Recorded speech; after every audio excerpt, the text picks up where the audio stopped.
Olá, nerds, geeks e afins. Estamos todos aqui invadidos para o 6º episódio da primeira temporada da série Peacemaker, exibido na HBO Max. Pois bem, pessoal, temos de novo aqui um bom episódio cheio de ação, cheio de introspecção aos personagens. Pois é o que temos aqui nessa semana, um episódio bastante interessante que põe a história para frente nas suas duas linhas narrativas, na sua temática fantasiosa e na sua temática crítica, tudo ao mesmo tempo e agora. E falando em agora, né, a ação já começa no ponto que parou no episódio passado, naquele ponto onde a Liyota descobre que o chefe, o Murney, também tem um inseto dentro da cabeça. E ela sai correndo ali do escritório deles e ela pede a arma, né? Também, acho que isso já tinha aparecido no episódio passado. E o que acontece? Bom, simplesmente, né? Teve gente que apostou, não, o Judomaster é que vai salvá-lo. Na verdade, ele nem apareceu por aqui, né? Mas foi uma coisa até muito mais simples, né? Pelo menos no começo e depois fica mais complicado, né? Porque simplesmente ele fala, eu não vou machucar você, eu não vou matar você, coisa assim, né? Pode confiar, beleza. Claro que ela fica na dúvida. E aí aparece a Harcourt, aparentemente, né? Sabendo de tudo, né? Perguntando, ela já tá sabendo da parada? Pois é. E aí você pensa, caramba, ela também tá infectada esse tempo todo. Porque os dois personagens sempre foram misteriosos, né? E vamos combinar, né? Casaria muito bem se ela também tivesse o bichinho na cabeça. Mas não, na verdade, ela apenas já sabia, não especificou quanto tempo atrás, né? Mas ela meio que colocou ele na parede e ele confessou tudo. E até o Economus também sabe da parada, o que é bastante curioso, né? Os dois ali então, que estavam mais próximos dele, já sabiam de tudo e o resto da equipe não. Bom, isso é típico, né? Sempre nessas equipes, com missões secretas, nem todo mundo precisa saber de tudo relativo à missão da vez. É o caso aqui, por exemplo, inclusive a própria Amanda Waller, que, digamos, comanda tudo, também não está sabendo de tudo. Ou tá, né? Porque, na verdade, a gente vê o desdobramento lá do diário do Peacemaker e tem a ver com essas coisas. Ou não, né? Pode ser que os alienígenas também estejam embutindo alguma coisa a mais na jogada. Enfim, tudo começa a se esclarecer num certo ponto. Bom, o que vale é que logo em seguida já começa a ser esclarecido que este povo alienígena teve o seu planeta praticamente perdido, em extinção, sei lá, precisava um novo planetinha para viver. Então cada um basicamente, né, naquela nave espacial que apareceu lá no final do 2º episódio, né, apenas um piloto alienígena. Bacana, né? Ok, e eles têm a missão então de meio que ficar de boa aqui no nosso planeta, mas uma certa autoridade, né, um líder, né, que é justamente lá o Goff, né, que era o nome, sobrenome lá do senador, ele é meio tido como aqueles ditadores poderosos que querem dominar o mundo. Aliás, ele não, né, ela, né, ele tem uma vagina, o inseto, né, e estava dentro de um humano aqui, né, dominando tudo, né. Aí a gente pode começar a entender um pouco por que aquela doida que atacou o Peacemaker lá no primeiro episódio, assim que ela viu então o dossiê justamente do senador Goff, ela começou a atacar o Peacemaker, porque ela sabia que ele era o chefão de todos. Agora tudo faz sentido. Agora, quer dizer, tudo faz sentido uma pinóia, né? Porque na verdade tem uma coisa super estranha, que é justamente o tal Goff, ele não foi destruído, né? O Peacemaker guardou ele dentro de um pote, né, de conservas. O Vigilante, claro, também sabia. A gente não tinha, quer dizer, a série não tinha determinado pra gente que o Vigilante também sabia. Mas é óbvio que ele sabia, né? Porque afinal de contas, o bicho saiu lá do corpo do senador morto, saiu voando pra luz, né? E ambos ficaram basbacados olhando o bichinho voar e, claro, né, que ele sabia que o Peacemaker havia guardado ele junto com um pote de comida. Se bem que essa parte do pote, como é que ele conseguiu pegar o pote sem que ninguém percebesse? Onde eles enfiaram esses dois potes? Não respondam. Enfim, porque o resto da equipe tinha que ter percebido. Caramba, os dois saíram com 2 potes na mão e ninguém fala nada. O que é isso aí, ô filho? Bom, enfim, né? As famosas facilidades de roteiro, né? O que importa é que... não preciso explicar. Mas voltando ao que eu estava falando, né? Que é justamente, quando o Peacemaker começa a se comunicar com o bicho, aliás, o bichinho lá, o Goff, vamos colocar assim, porque a gente não consegue falar o nome da língua dele, né? Ou dela, ela desenhou o símbolo da paz lá no vidro do pote. Ele fica curioso, ele tenta manter então uma conversa com ele, naquela base de poder responder apenas sim e não. Mas como assim paz, se eles são seres que estão invadindo a Terra? Ou seja, o Murnay não está contando a história certa? E pior, será que Amanda Waller sabe da história certa? Caramba, que salada que foi justamente essa cena. Se não fosse essa cena de tentativa dele, do Goff, como se comunicar com o Peacemaker, a gente podia considerar que tudo que o Murnay está dizendo é a verdade certa. Mas não, pelo jeito tem outra coisita mais. Mas, ao mesmo tempo, eles se comportam, depois que ele fugiu, entrou dentro do corpo lá da policial, eles continuam, todos eles, né, todos os bichos, continuam se comportando como invasores de corpos. Foi o que aconteceu exatamente nesse episódio aqui. Também, claro, é uma grande homenagem ao famoso filme, né? Bom, e porque isso aí também é tudo decorrência já dessa cena mesmo de contato, porque já havia logo em seguida a invasão das forças policiais comandada justamente pela detetive Song, né, que foi justamente depois a invadida, né? Agora a Goff, né, está dentro dela. Quando depois, já lá dentro da delegacia, ela contata, faz uma mensagem lá alienígena pelo WhatsApp deles e chama mais outros indivíduos. E cada um deles vem dentro de sua própria nave estelar. E é bem bacana aquela cena, né? No começo, quando vem aquele enxame, né? Aquelas luzinhas, às vezes parece que são as borboletas voando no céu, né? Ali, aquela noite bonita, né? Mas não, são as navezinhas.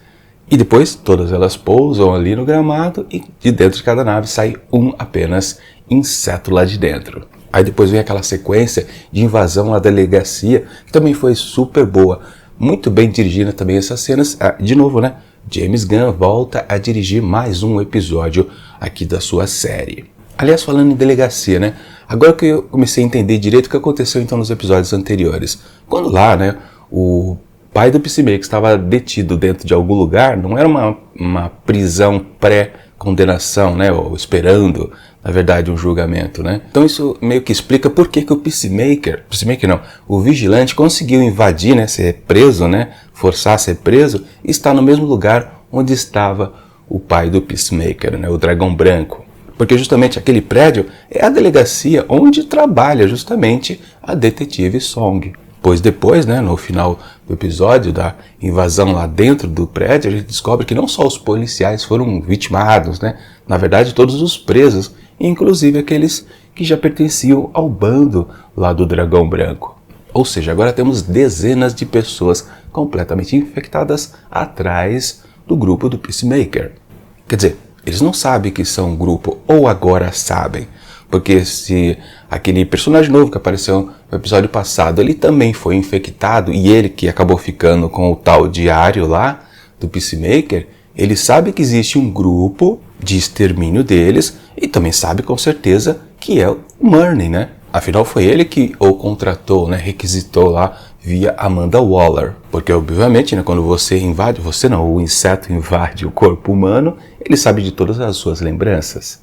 Tanto que foi bem interessante, né, aquele ponto onde o Murnay diz para a Lyota, né, que, caramba, eu procurei o indivíduo mais cruel possível para invadir, né, ou seja, ele não queria invadir uma pessoa normal, boa.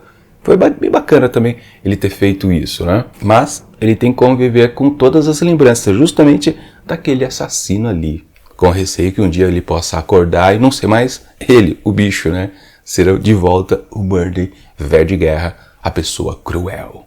E é curioso então que a gente pode tocar no ponto desse episódio também, que é não só a coisa da ação, da fantasia, da outra temática também que a série possui, mas é um episódio bastante intimista, né? Você entra dentro dos personagens. No Murnay, nesse ponto que eu acabei de dizer, fica muito bem claro pra gente, como também da Lyota, que ela ainda tá naquele esquema, que ela tá sofrendo por estar enganando também o seu amigos, entre aspas, talvez, o Peacemaker. E, no fundo, a pessoa que a gente mais sente contato de como está por dentro a sua cabeça, que está se modificando, obviamente, é o próprio protagonista aqui da série. Pois se en passant, a gente já percebeu um pouquinho disso lá naquela cena inicial, quando ele está lá na escola com os alunos no dia da profissão, né?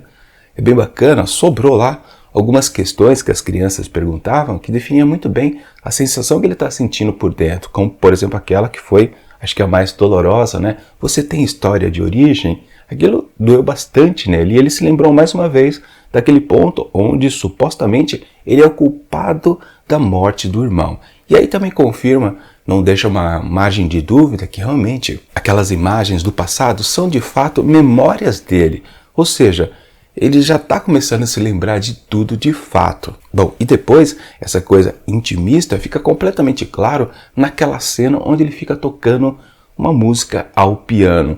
Uma sequência bastante interessante, que na verdade não recebe nenhuma explicação, né? Ela não é traduzida para nós espectadores, mas a gente entende que ele está em conflito ali. Uma música bem suave, você fica pensando, caramba, como é que um brutamonte desses, né, que é puro músculo, tá lá tocando suavemente uma música delicada ao piano. Lembrando que o piano foi destacado lá no primeiro episódio, né, quando o Economus, a Harcourt e também a Lyotta entraram pela primeira vez ali naquele ambiente. Ele, o Economus, meio que deu uma reclamada que existia um piano ali, qual era a utilidade dele, né? Ele falou mal do encanamento, né, que estava gotejando, e também do piano. Bom, bem sacado essas coisas que o roteiro vai injetando pra gente antecipadamente, que a gente já sabia da existência e não aparece do nada, né? Ou seja, no fundo, um objeto de cena, objeto de cenário que tem importância para o desenvolvimento da trama e para um dos personagens também. Isso é realmente a característica de roteirista que está pensando, está sabendo exatamente o que ele está contando pra gente. E sim, James Gunn é um bom narrador de histórias. Falando nisso, né? Outra coisa que vai começando indo para frente aqui também, embora sem muitos desdobramentos, mas mantendo a força ainda, é justamente a história do Dragão Branco. Agora já liberto e com a intenção clara de acabar com o filho. Isso porque naquela lembrança que o Peacemaker teve, a gente já entende também que ele coloca toda a culpa da morte do irmão mais novo para o Peacemaker. Mas claro, no fundo deve ter alguma coisita a mais nessa história, com certeza. Provavelmente o pai deve ter forçado ele a algo, não deu certo e acabou resultando na morte do seu irmão. Deve ser nessa batida, com certeza. Acho que não vai se atribuir exatamente a morte do irmão para o Peacemaker, né? Acho que a série não vai chegar a tanto, não. Mas enfim, e também, né, finalmente o Dragão Branco, né, estará vestido, uniformizado para o próximo episódio. Porque eu acho que vai ser mais ou menos assim o final da série. O 7º episódio, totalmente voltado para resolver a questão desta paternidade, né, do Peacemaker, e aí ficando o 8º para resolver a parte fantasiosa dos aliens, acho eu. Invertido, acho que não vai ser, ou pode ser talvez tudo ao mesmo tempo, né? Agora uma questão interessante que também foi colocada aqui nesse episódio, né, é a questão do mal, das pessoas más. Agora temos um bando de insetos que invadiram todos aqueles policiais e, claro, uma parte também os detentos lá. Mas, de qualquer forma, temos a questão, de novo, que até foi exposta aqui também nesse episódio, né? De você acabar matando pessoas inocentes, que já foi exposto também no episódio passado, né? Quando eles invadiram lá a fábrica, eles estavam matando gente, né? Não estavam matando alienígena. Mas, depois, se veio com essa história. Não, no fundo, estamos matando porque são alienígenas, não são mais seres humanos. Que, aliás, é o discurso de transformação justamente aqui do protagonista da série. Ele declarou aqui nesse episódio, Peacemaker, que ele já não consegue mais matar. Mas tudo bem matar aqueles que estão infectados. Ele não consegue mais. Quer dizer, aquela fraquejada que ele deu lá, quando ele estava matando a família lá do senador, na verdade, mais pontualmente, as duas crianças, aquilo já era a transformação dele realmente, né? E, aliás, vale um grande destaque aqui, que já vale para a série como um todo, antes de saber exatamente o seu final. É raro isso acontecer, mas a gente pode afirmar que todos os personagens que são apresentados aqui na série, principalmente, claro, o elenco principal, eles passaram por uma transformação do que havia lá no primeiro episódio, ou na primeira oportunidade que a gente bateu a vista neles, entendeu exatamente o que ele podia ser, do que já é agora, e mais ainda, com certeza, ao final do 8º episódio. Sim, há uma evolução dos personagens. Isso é raro de acontecer. Às vezes, apenas os protagonistas principais, né?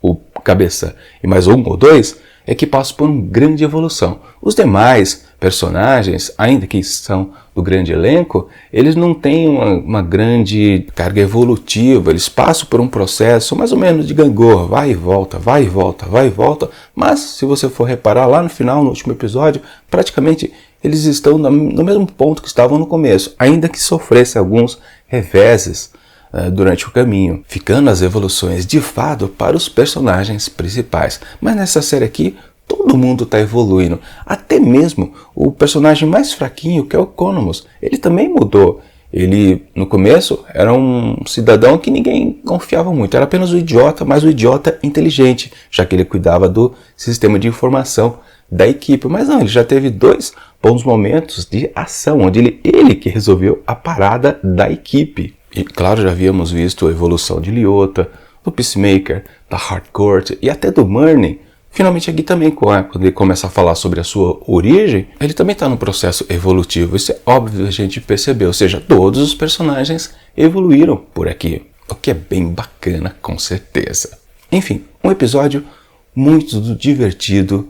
Aquela sequência também onde eles escapam lá do trailer, né? E o Eagly ajuda eles na fuga, também foi muito boa. Podemos dizer que ele é tão sanguinário quanto o dono, né? Afinal, ele deu umas bicadas fortes lá nos policiais que perseguiam tanto o Peacemaker quanto o Vigilante, né?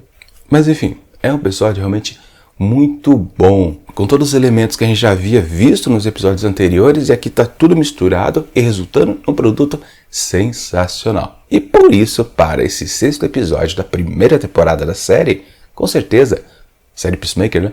Eu atribuo 5 asteriscos. Gostei bastante e me diverti muito. É isso.